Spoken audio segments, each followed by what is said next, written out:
Welcome back Sobat Bamble Indonesia di Jaim Jagongan Iman. Bukan jaga image, tapi jaga iman dan jaga imun. Bersama saya Nimas dan saya Ivon. Terima kasih ya untuk apresiasinya untuk video kita yang perdana debut ya. Mudah-mudahan dengan kekuatan subscribernya OMK Surabaya kita bisa viral. Follower meningkat, follower naik. Akhirnya cita-cita saya viral tercapai. Sudah. Kenapa ya tiba-tiba kita itu? Karena kita ya kayaknya. Enggak boleh gitu. Oh, enggak boleh. Padahal sebenarnya memang seperti yang itu pertama, ya. Enggak, tapi enggak boleh gitu. Oh iya. Karena temanya mungkin menarik, mengena ya. Karena kan sudah masuk masa Advent. Iya. Kemudian karena narasumbernya yang ya diundang cukup itu informatif ya, kompeten menjelaskan gitu ya. Inspiratif dan tentunya karena kita. Ujung-ujungnya tetap harus itu. Memang intinya kita. Intinya tuh kita. Jadi ya OMK Surabaya produser ini membuat keputusan yang sangat tepat dengan hire kita sebagai host. Pengganti yang expired. Ya. Oke, tepuk tangan dulu buat kita. Dan untuk subscriber, hari ini kita dapat endorsan lagi ya. Yang seger-seger. Yang seger-seger ini dari Ben's Cafe Mix. Jadi kita dikasih 5 varian rasa. Ini ada coklat, ada vanilla latte, hazelnut, avocado coffee dan broto wali. Bukan. Broto seno bukan. Oh, bukan juga broto seno. Brontosaurus. Jadi Ben's Cafe Mix ini menyediakan minuman dengan varian kopi dan non kopi ya. Bagaimana mendapatkannya? Bisa kepo di GoFood. Pakai nama Ben's Cafe Mix atau Instagramnya juga masih ada Ben's Cafe Mix Wage. Ini outletnya di Wage, Sidoarjo yang nggak tahu ya. Ya, area Darjo. Terima kasih untuk Ben's Cafe Mix ya sudah mengendorse, semoga laku, semoga berjaya seperti kita ya. Seperti kita ya, langsung naik followernya, laris manis. Amin ya. Bisa ngendorse lagi yang penting. Iya, betul. Oke, Von. Ya. Ini edisi kesekian lah ya. Kita sudah tapping banyak-banyak nih soalnya. Iya, betul. Karena jam terbang kita udah mulai gitu. Aku tadi habis pulang kerja langsung sini, ya. Ya, so profesional lah kita. Bentar lagi kita akan go international. Dan ngomong-ngomong internasional ya, tanggal 3 Desember ini diperingati sebagai Hari Difabel Internasional. Di Keuskupan Surabaya ada satu komisi baru yang konsentrasinya mengurus atau pokoknya terlibat dengan teman-teman yang difabel. Ini di luar biasanya banget ya. Ya, ini suatu terobosan baru ya, karena ini baru juga sih komisinya ya. Memang kalau host baru itu tema juga baru. Harus baru ya. Isinya tetap baru. Ini baru ya. Pokoknya harus baru, jangan ingat-ingat yang lama itu. Jangan move on guys, move on. Oke. Hari ini kita akan mengundang ya 2 orang yang sangat kompeten dan sebagai pelopor juga ya bisa dibilang yang memprakarsai komisi ini, yang mungkin juga Sobat Bamble sudah pada kenal, sudah tidak asing di dunia televisi layar kaca ya. Layar kaca ya, yang sudah kangen juga bisa temu kangen. Jangan lupa komen, like, share, and subscribe. Ya, kita panggilkan sesaat lagi. Ini dia Sobat Bamble, tamu yang saya janjikan tadi. Yang sudah tidak asing di layar kaca Anda. Tentu saja. Di sini ada Romo Didi dan Mbak Melani. Hai. Minta tepuk tangannya dong, guys. Karena ini sudah tidak asing lagi. Oh, sebelumnya kita harus tetap konsisten ya, membuka dengan membuat tanda kemenangan Kristus dalam nama Bapa dan Putra dan Roh Kudus. Amin. Selamat datang kembali Romo Didi. Terima kasih. Mbak Melani. Kali ini dengan kami host yang mungkin akan menuju viral. Mengikuti jejak Romo Didi dan Mbak Melani. Jaminan viral. Ya. Mungkin habis episode ini kita makin naik ini. Tolong di-share juga di grup-grup ya. Kalau Romo Didi yang share biasanya langsung ya. Bisa dipakai untuk acara apa aja ya? Siap. Siap. Bisa diatur. promo Selama cocok. Ini sebenarnya yang endorse tadi minuman apa kita sih? Kita itu nepeng. Oh iya. Kembali ke topik Ya. Mungkin ada beberapa sobat Bableh yang baru nonton episode ini ya, Romo dan Mbak Mel.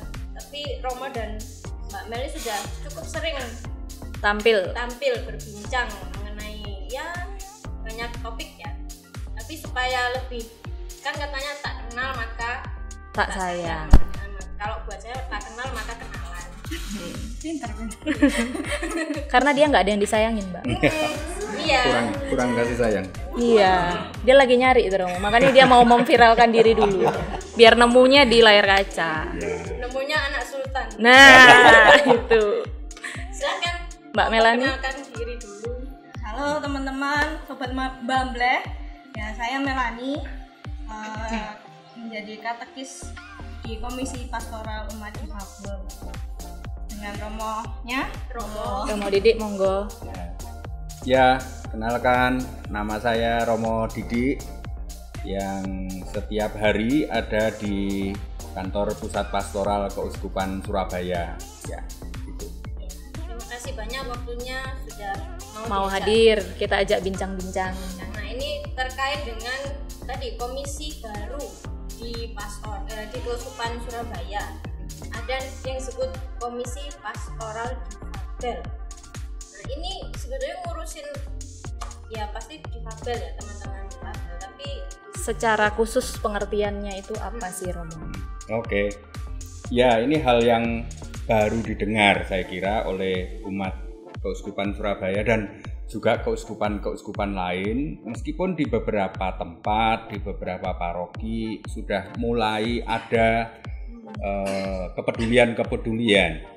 Tapi mengapa di Keuskupan Surabaya itu menjadi komisi bidang pastoral khusus, di mana ini bagian dari reksa pastoral keuskupan.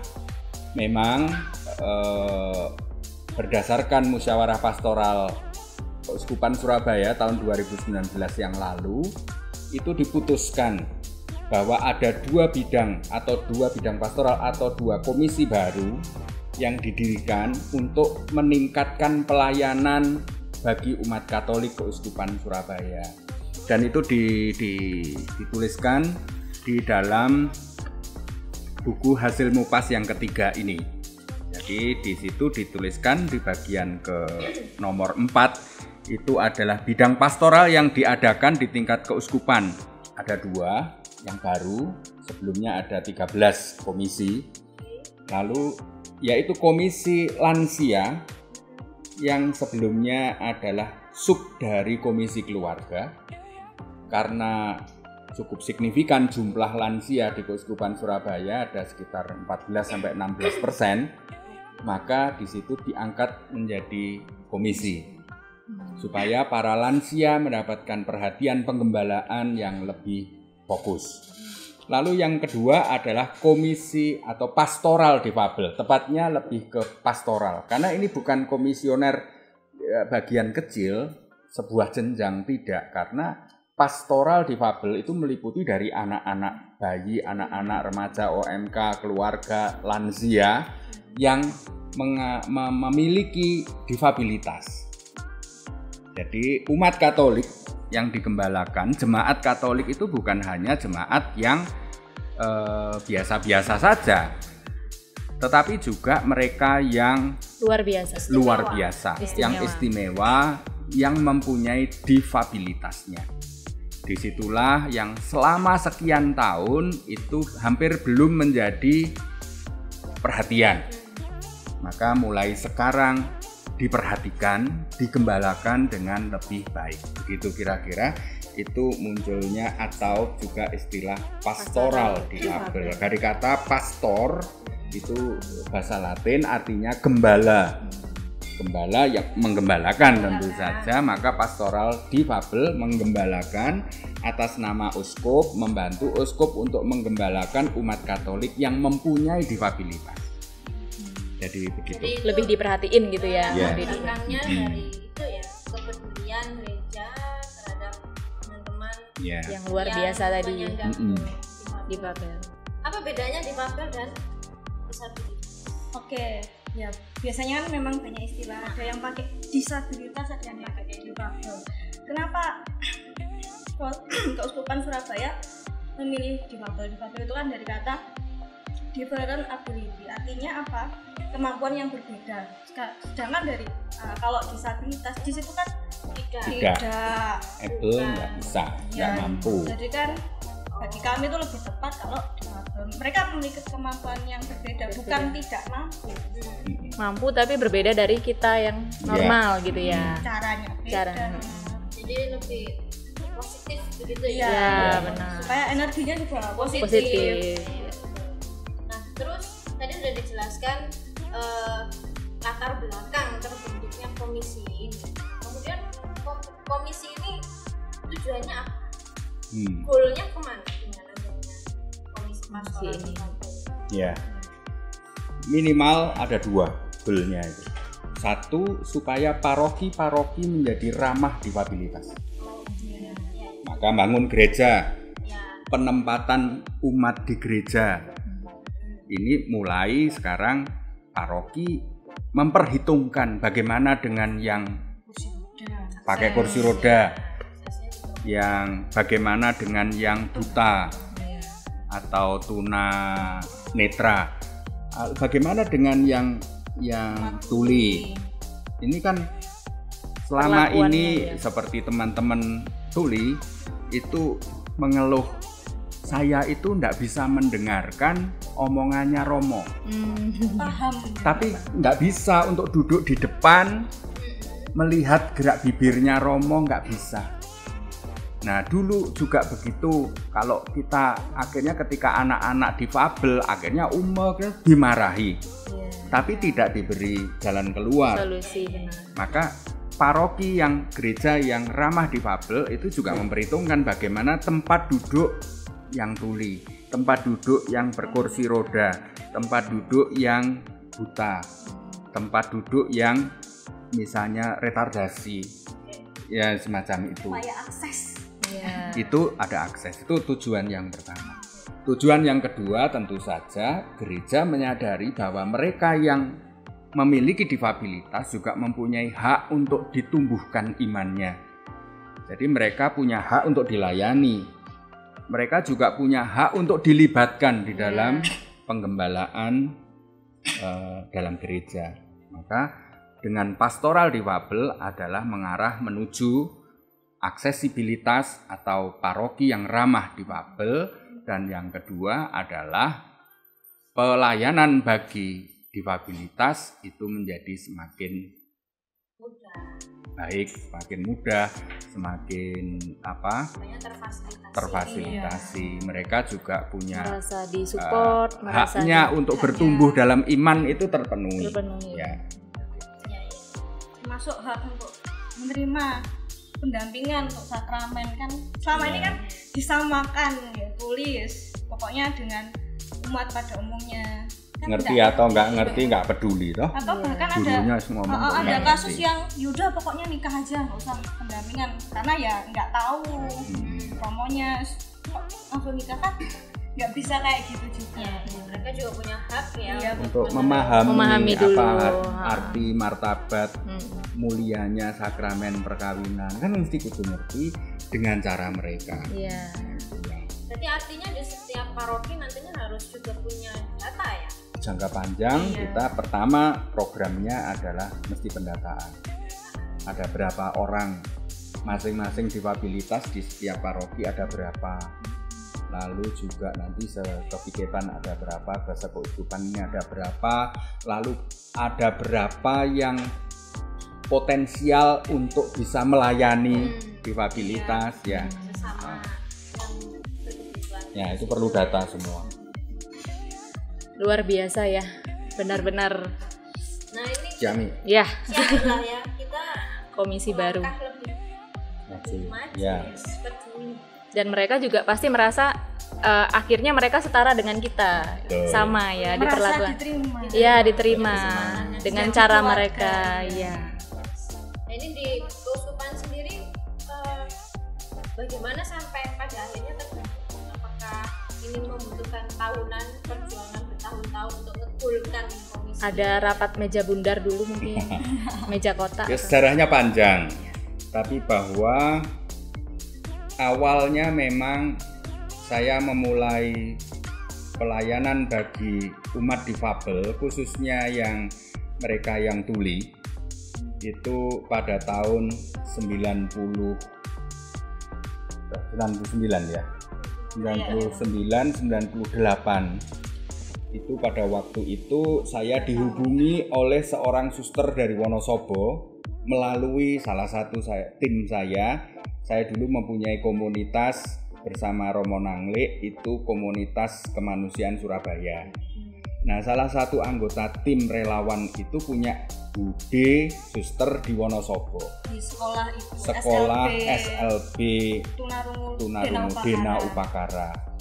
Nah, suster itu merasa bahwa kan pendampingan bagi pertumbuhan anak-anak yang alumni itu di daerahnya masing-masing mesti juga didampingi.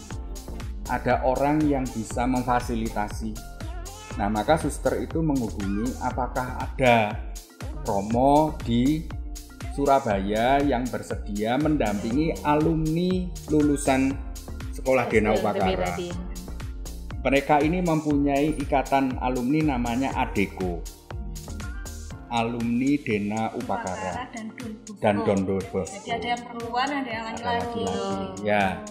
Nah, ADEKO itulah awalnya saya langsung spontan iya ya. Saya baru sadar, iya ya, siapa lalu yang mendampingi mereka? Ada yang Katolik, ada yang Kristen, ada yang Muslim, begitu. Umum ya, SMA. Dari daerah mulai Pasuruan, Probolinggo, Besuki, Ngawi, Ngemalang, Surabaya, Gresik, Kediri, Ngawi, Tuban. Ya. Nah, mereka ini kalau berkumpul biasanya di Surabaya. Tapi nggak ada pendamping. yang ngumpul aja. Ya, ngumpul gitu. Ya. Nggak ada arahan khusus gitu ya. Pada waktu itu saya pastor paroki di Sidoarjo, di Santa Maria Annunziata. Di belakang pastoran ada satu aula kecil dan akhirnya saya pertama-tama memfasilitasi mereka. Sudahlah, kalau kalian berkumpul, perlu tempat berkumpul di sini. Saya akan menemani. Lalu ada acara dari mulai dengan kepengen Natalan bersama, lalu pengen Paskahan bersama, tahun baruan bersama, arisan, lalu berkembang tahun berikutnya apakah mungkin misa. Saya enggak tahu bahasa isyarat, masih bingung dan belum punya iPad untuk PowerPoint, nggak punya. Waduh, pokoknya saya bondowani itu, pokok nekat, bonek.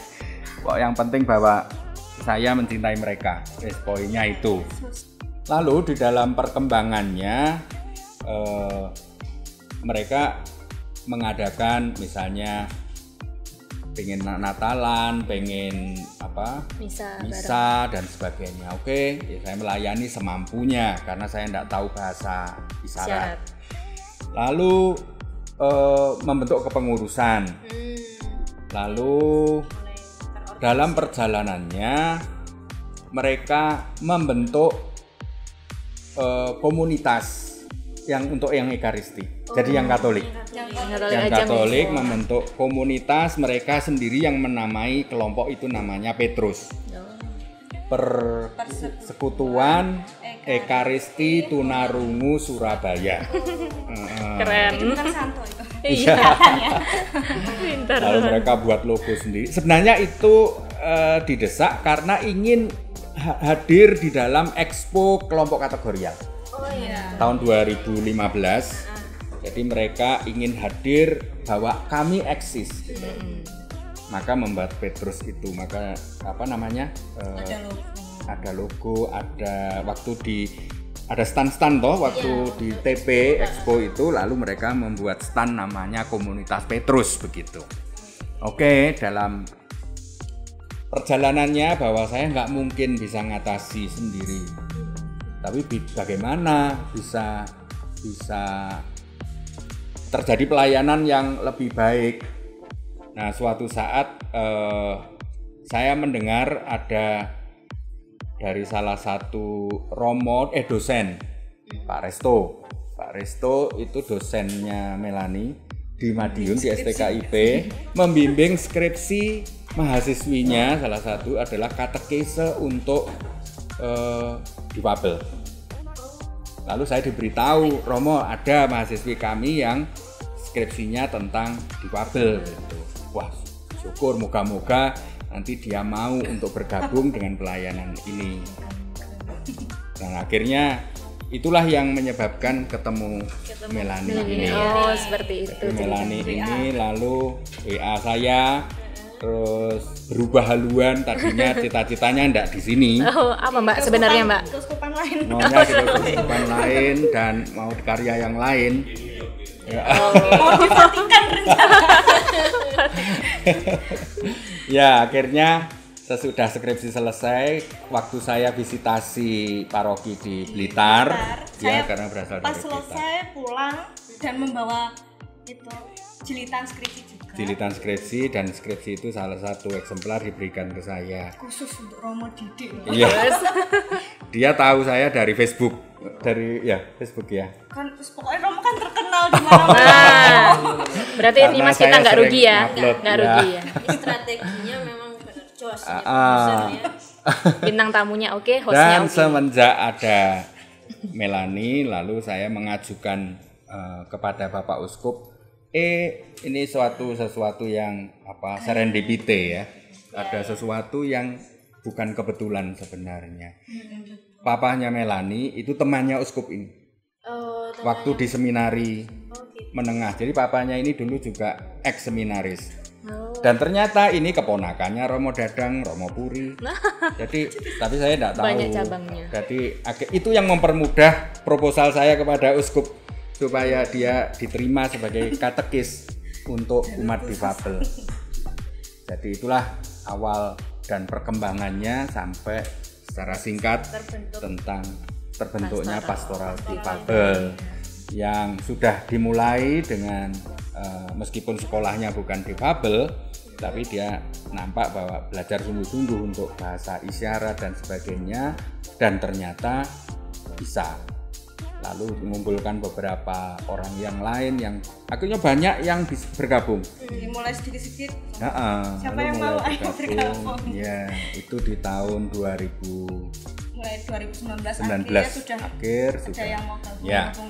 Dan pada waktu musyawarah pastoral ternyata salah satu resolusi dari keuskupan adalah pastoral untuk umat difabel. Jadi klop lah. Jadi jalannya mulus ya. Tuhan merencanakan begitu. Pada waktunya waktunya Tuhan memang dimudahkan semuanya. Itu waktu itu untuk mengawali juga Romo. Kalau Romo masih ingat, waktu Mupas kan kita juga mengajukan untuk menghadirkan dua teman difabel dari Komnas Petrus supaya itu juga sebagai langkah awal juga. Juga Romo-Romo juga mulai mengenal karena kan di situ banyak Romo-Romo juga dan pengurus dewan pastoral keuskupan. Jadi untuk pertama kalinya dalam musyawarah pastoral keuskupan ini pesertanya melibatkan difabel. Ada perwakilan dari difabel yang ikut musyawarah pastoral menentukan garis-garis haluan keuskupan selama 10 tahun ke depan. Ya. Luar biasa. Perjuangannya panjang sekali berarti. Panjang. Dari saya masih umur 3 tahun, Romo sudah memulai. Sudah merintis. Masih unal-unul. Ini skripsinya tentang apa judulnya? Pendidikan agama Katolik bagi anak. Waktu itu karena saya belum mengerti istilah-istilah, jadi masih pakai bisu dan tulis. Sebenarnya kan kata bisu nggak boleh kan? Oh gitu. Sebenarnya tulis saja. Tunggu sebentar. Kalau memang begitu yang tergolong difabel itu spesifikasinya. Yang seperti apa? Oke, yang banyak ya. Memang nanti bingung. Yang pertama itu ada tunanetra. Tunanetra sendiri ada yang selain ada yang low vision, ada yang buta total, ada yang penglihatannya masih samar-samar. Kelihatan. Lalu tunarungu itu ada yang sedang, ada yang ringan, ada yang berat. Berat dalam artian sama sekali tidak bisa mendengar. pakai alat sejak kecil. Iya, ada yang sejak lahir gitu ya. Sejak lahir nggak pernah mendengar. Ada yang mungkin sudah bayi mendengar tapi sakit panas, tiba-tiba tuli itu bisa. Nah, terus walaupun pakai alat bantu dengar, hanya bisa mendengar getaran kalau yang tuli total. Jadi jangan dikira kalau sudah pakai alat bantu dengar bisa dengar semua. Jelas itu tidak semua seperti itu. Lalu ada tunadaksa. Tunadaksa itu kelainan otot sendi. Jadi ada yang nggak punya tangan, kaki. Ada juga yang cerebral palsy. Kalau teman-teman tahu yang di kursi roda yang agak belok badannya. Lalu ada juga tunagrahita itu yang IQ-nya di bawah rata-rata. Itu ada slow learner sama Down syndrome. Down syndrome itu yang kalau teman-teman tahu yang mukanya hampir mongol, mirip semua ya. Gitu. Lalu ada AKB. AKB itu anak kesulitan belajar. Kesulitan belajar itu ada 3. Disleksia, kesulitan membaca. Jadi kalau membaca itu bisa terbalik-balik. Itu lalu ada diskalkulia. Jadi nggak bisa konsep hitung mereka nggak paham. Jadi penjumlahan sederhana pun kesulitan.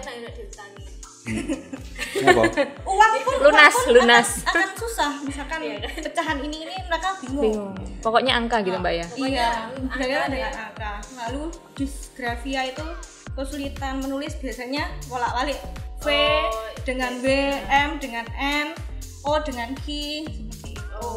Lalu ada autis. Autis itu ada yang hiper dan hipo. Hiper itu dengan banyak gerak tapi ya hanya itu aja geraknya. Ada yang hipo ya diam aja, diajak omong, diajak omong, pasif. Ya diam main-main sendiri. Lalu ada ADHD itu sulit memusatkan perhatian. Ya sedikit mempet dengan autis tapi ini beda. Jadi perhatiannya tuh gampang teralihkan ya jadi nggak jelas, terus kadang juga banyak omong, terus kegiatan nggak jelas seperti itu. Jadi memang kompleks sekali. Jadi sudah kalau pastoral difabel sudah jenjangnya dari anak sampai lansia, spesifikasinya juga banyak. Itu yang jadi semua PR juga. Di samping jenisnya banyak, tapi juga kan jenjangnya juga banyak. Karena bisa saja untuk anak calon baptis itu anak-anak itu beda dengan yang nanti yang lansia. Yang difabel ya. Lalu yang anak-anak muda difabel, lalu keluarga difabel, bisa saja suami dan istri mempunyai difabilitasnya. Nah itu kan juga penanganannya beda lagi ya. Ini cukup luas spektrumnya ya. Iya. Thank you Mbak Mel bagi ilmunya ke kita ya. Kalau di Indonesia kan belum juga terbiasa. Ya. Di jalan kita ketemu kan belum cukup ramah bagi teman-teman difabel ya. Mulai dari akses, kemudian fasilitas juga belum semua memfasilitasi mereka yang difabel. Nah, terus timnya sendiri ini berapa orang di komisi ini? Ya ada pembagiannya juga sih, ada spesifikasinya. Cuma memang ada beberapa yang double Mas Yan, karena orangnya dikit dan juga timnya itu juga ambil dari teman-teman yang difabel juga, ada yang tunanetra, ada yang tunarungu, ada yang disleksia sendiri, supaya saling membantu, lebih paham. Ya, supaya pertama juga inklusinya sudah tepat sasaran. Ya, kalau aneh kalau kita ngomong difabel tapi tidak melibatkan. Supaya juga terarah karena mereka yang mengalami sendiri. Makanya kesempatan ini jagongan iman ini ya harapannya juga memanggil anak-anak kaum muda, anak-anak muda Katolik untuk peduli, untuk tergerak ambil bagian dalam pastoral umat difabel. Bisa apa saja, talentanya apa saja itu kan bisa dilibatkan. Jadi misalnya yang suka di media sosial bisa membantu tim medsosnya pastoral difabel, yang pernah punya latar belakang SLB artinya sekolah ataupun pengajar ya tenaga pendidiknya, ayo bergabung ya. Jadi moga-moga ini jagongan iman ini juga memotivasi tim juga ya Romo. Jadi tantangan ya Sobat Bumble, ini tantangan sudah dilemparkan. Orang muda tapi bisa kerjanya luar biasa. Ini di sebuah pastoral karya yang mulia ya. Iya benar. Yang memang punya minat, yang punya apa ya? Panggilan. Iya, yang terpanggil untuk membantu Melayani. komisi ini. Silahkan ya, bisa tinggalkan komen atau DM di Instagram OMK Surabaya Atau Pastoral Difabel atau ada. di ada sendiri ya. Coba ini IG Pastoral Difabel Keuskupan Surabaya. IG-nya Pastoral Difabel Keuskupan SPY. SPY. Webnya juga ada. Webnya sudah ada ya. Ini menunggu Anda Sobat Bumble Tim terlibat ya. dalam pastoral difabel. Orang-orang terpilih. Ya nanti dituliskan di deskripsinya. Nanti tolong ya nanti Ya. di bawahnya sini. Di bawahnya situ. Ya, ya. Sudah kelihatan? Ya, oke. Oke, kembali lagi ke ini. Ya, apa lagi nih? Apa lagi, Bu? Nah, untuk relawan sendiri yang dibutuhkan itu yang punya kemampuan Karakter yang seperti apa mungkin Mbak? Kan Ya. soalnya kan requirement kalau di lowongan kerja itu. Pertama yang secara umum dulu. Secara umum partisipasi umat, khususnya fungsionaris, pengurus lingkungan, pengurus di wilayah paroki, stasi. Karena prioritas utama tahun 2021 adalah pendataan. Iya. Maka bisa saja kaum muda dan pengurus ini ambil bagian dalam mendata. Sehingga bagi teman-teman difabel atau keluarga yang ada anggota keluarganya difabel yang malu selama ini, itu didekati, ayo didaftarkan supaya mereka bisa keluar, bisa terdata di paroki-paroki. Itu yang pertama, yang secara umum. Lalu yang kedua, data itu bukan hanya yang difabilitas, tapi juga data potensi-potensi pelayanan bagi difabilitas. Yang bisa bahasa Bisindo, yang bisa punya pengalaman karena pendampingan, atau keluarganya yang anggotanya ada yang difabel lalu dia juga belajar dengan baik mau melayani, itu juga bisa bergabung. Lalu juga yang selain hal-hal spesifik difabilitas tapi juga penopang program pastoral difabilitas, misalnya media sosial itu tadi. Lalu yang mau, karena yang ngurus IG nggak mungkin hanya satu orang, pasti kalau bisa 10 orang gitu misalnya ya, bisa nanti ini bisa supaya kontinuasi konten dan sebagainya itu kan perlu. Lalu di webnya, lalu juga produk-produk nanti dari pastoral difabel akan pembuatan materi-materi, bahan ajar, bahan baptis, bahan sakramen-sakramen ya, persiapan sakramen itu kan perlu bantuan baik sebagai para guru.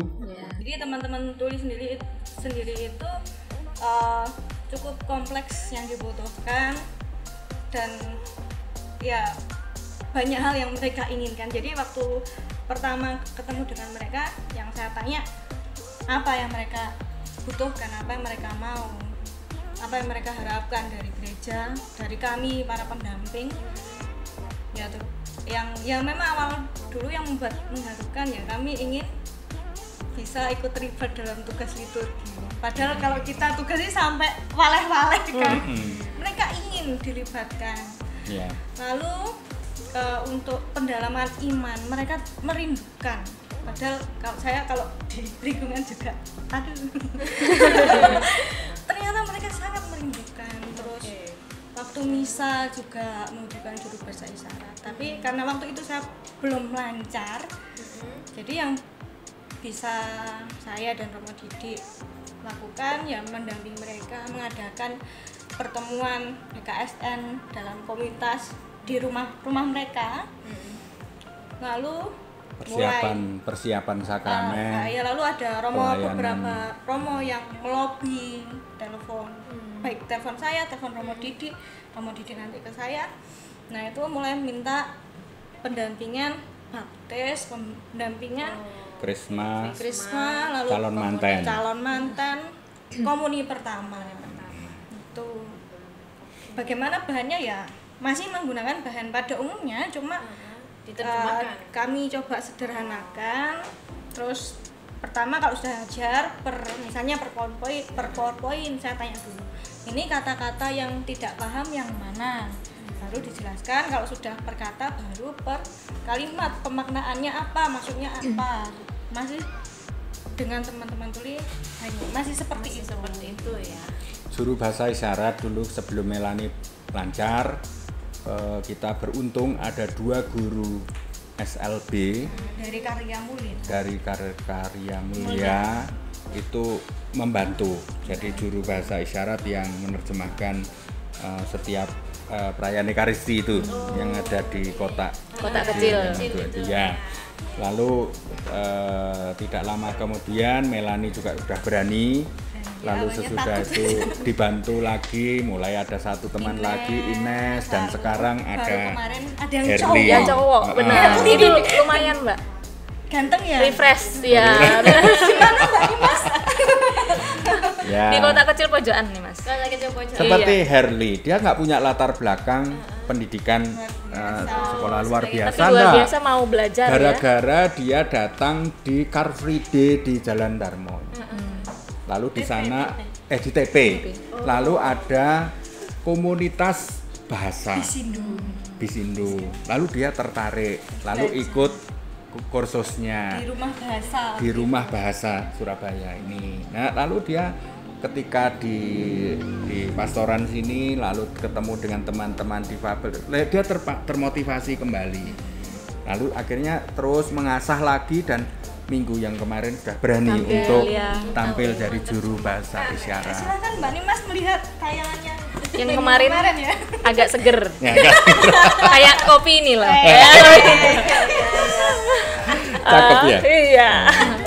Mbak Mel, gitu belajarnya untuk kita yang pemula misalnya, belajar bahasa isyarat itu berapa lama sih Mbak? Tergantung juga kan, ada level-levelnya, ada level 1, ada level 2, nggak tahu ada level 3 apa enggak. Nah, untuk belajar sendiri itu alangkah baik, dan memang itu ketentuan juga belajarnya dengan teman-teman tulis sendiri, karena itu bahasanya mereka. Seperti kalau kita belajar bahasa Jawa, ya belajar langsung dengan orang Jawa. Saya sudah berapa tahun? Nggak bisa-bisa sampai sekarang. Jadi artinya bukan masalah berapa tahun, berapa lama tapi waktu juga intensitas, juga motivasi, juga niat besar. Mungkin saya juga punya difabilitas dalam belajar bahasa itu lemah. Karena saya ngoyo pun apa yang minggu lalu saya pelajari hari ini hilang lagi gitu. Padahal 2 kata. Istilahnya hanya 2 kata. Nah itu mungkin saya harus menerima kenyataan. Itu karena faktor U kayaknya. Saya nggak berani nyeletuk gitu, takut episode berikutnya nggak dipakai. Romo di sini Romo yang paling sabar kok. Sama narasumber kan ya nggak ada masalah. Beda kalau cicilan masih banyak ya. Iya. Ya terus gimana lagi Pon? Ya sangat luar biasa, benar-benar hebat. Apalagi lihat, aku lihat Mbak Melani di pojokan kanan itu juga ikut-ikut gini. Enggak sih, jadi Mbak Melani itu menurut Ivon itu nggak cuman gerak, tapi benar-benar kayak ekspresi muka itu juga dapet. Jadi benar-benar kayak merasa kalau Tuhan kasihanilah itu benar-benar kayak Tuhan kasihanilah, benar. Jadi yang nonton di rumah itu para difabel itu benar-benar merasa bahwa ya ini kasihan. Nah, benar. Gitu. Ikut apa ya? Benar. Hanyut perasaan. Iya, benar-benar. Dulu ini. Pernah ikut teater. Oh. Artis ya, Mbak berarti. Enggak juga. Oh, enggak. Teater tapi kok kayak enggak kurang laku gitu. Habis ini Mbak, habis jadi ini. katekis. Ya. Enggak lah, itu talenta yang ikut mendukung ya. Iya, benar. Karena ada dalam talenta itu kan bagian dari pewartaan. Iya. Untuk mewartakan itu kan bukan sekedar menerjemahkan, Iya. tapi membangun suasana komunikasi sehingga apa yang isi dari yang terjemahannya itu sungguh bisa Sampai ke pemirsa ke yang hatinya menonton, ya. pemirsa, khususnya bagi teman-teman tuli, sehingga dengan terbawa juga dengan ekspresi itu ya. Dari pengajar saya itu kan yang ngajari juga langsung dari komunitas arek tuli. Sebenarnya dulu ada niatan belajar, sudah daftar di Jogja, hanya saja waktu itu ya karena memang niatan mau kerja di sini, maunya mempersiapkan, tapi karena waktu itu bapak barusan meninggal, lalu harus ngurus rumah juga kan mama sendiri, kayaknya ya terbatas ya. Saya yakin di Surabaya pasti ada, dan puji Tuhan ada. Waktu sudah berjalan karena isyarat kurang tepat juga, saya bersyukur ada teman-teman dari komunitas arek tuli di Surabaya itu mengajari saya intens, walaupun lewat Zoom mereka intens. Terus ya pesan mereka ekspresi harus tepat ya gitu. Hebat. Iya. Ya. Yang tidak kan bukan hanya itu. Iya. Nah, kan ya, bahagia nggak gitu. Kalau jaim coba bagaimana menerjemahkannya? Jagongan iman. Kan seperti ngomong-ngomong itu kan. Baik, yang terakhir mau Didik sama Mbak Melani mungkin apa pesan untuk OMK yang lagi nonton maupun yang belum sempat nonton, yang akan nonton nantinya tentang pastoral difabel ini? Kalau saya, pesan saya untuk OMK ini jenjang usia di mana terbuka untuk segala bentuk pengembangan diri ya. Jangan terlalu sempit di dalam mengeksplor potensi-potensi. Mumpung masih muda, maka banyaklah terlibat di dalam aneka macam pelayanan. Misalnya sekarang ada pastoral difabel. Kamu akan merasakan betul betapa awalnya terharu, tapi sesudah itu akan menyentuh hatimu itu untuk iya aku ingin terlibat gitu. Iya aku pengen membantu, apalagi ditunjang oleh rasa terima kasih Tuhan, kok saya dianugerahi yang lengkap dan sebagainya. Apa bentuk cara terima kasihnya? Nah itu bisa terlibat dengan apa saja yang kamu miliki. Kamu bisa menulis, tulislah tentang karya pastoral ini. Ada yang bisa fotografi, ada yang bisa video, ada yang bisa media sosial, ada yang bisa mungkin hanya memfasilitasi dalam persiapan sakramen, macam-macam. Di sekolah minggu, mereka yang sekolah minggu, yang anak-anak difabel bagaimana mereka basis imannya, atau di gereja yang membantu tatib khusus untuk difabel. Macam-macam bidang yang sangat luas menantikan karya kepedulian dan pelayananmu. Saya kira itu, mumpung muda. Ya, yang merasa muda. Mumpung masih muda. Mbak Mel. Oke, kalau saya yang pertama harus semangat muda, dan jangan takut untuk bergabung di pastoral difabel atau bertemu teman-teman yang difabel. Jangan takut. Kalau dibilang takut, saya dulu jujur saya juga takut, tetapi rasa takut itu ternyata menumbuhkan suatu hal yang menyentuh dan merasa bersalah gitu loh. Ya bahwa saya pernah dipukul iya waktu kecil dan itu jadi trauma. Tapi apakah berhenti dari situ? Kan tidak. Bahwa mereka juga adalah ciptaan Tuhan yang istimewa, yang memiliki kemampuan lain yang sama seperti kita. Jadi mari kita mulai berteman dengan mereka, tidak usah takut ya. Kita sama-sama manusia. Lalu yang kedua, ya bagi teman-teman yang masih menggunakan mereka sebagai objek canda tawa atau jadi objek guyon, ya mulailah dihentikan. Ya contohnya misal ada teman tuli ngomongnya nggak jelas, jangan diketawain. Bahwa mereka tuh tidak bisa mendengar, untuk berusaha memahami orang berbicara itu sulit. Jadi untuk ngomong itu, untuk ngomong supaya jelas itu sini juga sakit gitu.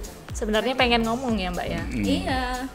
Jadi ya stop untuk membuli, membuat bahan candaan. Dan jangan juga memahami bahwa semua teman-teman difabel adalah harus diberi bakti sosial, tidak seperti itu. Ya, Jadi penting. yang dibutuhkan adalah pertemanan, lalu pendampingan iman, dan ya terlibat. Mari kita terima dan terlibat sebagai orang muda. Jangan takut, percaya saja, pasti Tuhan dan Yesus juga mendampingi. Amin. Amin, saudara. Baik, terima kasih banyak Romo Didi dan Mbak Mel. Sama-sama. Sama-sama. Sharing banyak hal ya, dan semoga ini juga menjadi Inspirasi. untuk Sobat Bamble dan membuka kesempatan juga ya bagi Sobat Bamble di mana saja yang mau terlibat dalam pastoral difabel ini, tinggalkan komen atau DM di Instagram, nanti pasti akan direspon. OMK Surabaya atau Pastoral Difabel. Ya. Masukan-masukan, usulan, Ya, ditunggu. tawaran-tawaran bisa ditulis. Bisa dituliskan. Baik. Terima kasih. Oke, Sukses closing. selalu. Terima kasih sekali lagi. Jangan lupa subscribe, like, comment, and share ya. Kita tunggu supaya viewernya mencapai Meningkat. 4.000 lah minimal. Subscribernya wes Subscribernya sudah 2K. Nah, Terima kasih banyak yang sudah subscribe, yang belum subscribe buruan subscribe, yang sudah ajakin teman-temannya untuk subscribe ya. Berdiri pinggir jalan gitu ya, tiap ada orang yang lewat pinjem HP-nya subscribe. cerdas sekali. demi subscribe itu. Ini fakir subscribe. Sampai ketemu di episode Jaim berikutnya dengan saya Nimas Dan saya Ivon. di Jaim Jagongan Iman. Bukan jaga image Tapi jaga iman dan jaga imun. Kon, Mbak Mel, aku habis ini mau belajar bahasa isyarat. Wis melayani para difabel. Enggak, kayak gebetanku. Belum. Oh ya. Gebetanmu difabel. Bukan lo. Gebetanku itu dikode, nggak peka. Oh. Kok iso? Aku kemarin curhat ya, minta beliin sepatu. Gitu kok no kaos kaki. Terus saya sandalan. Lagi sandalan boleh. Gagal paham berarti. Kode. Kode, nggak masuk kode nih. Yang lihat gebetannya ya.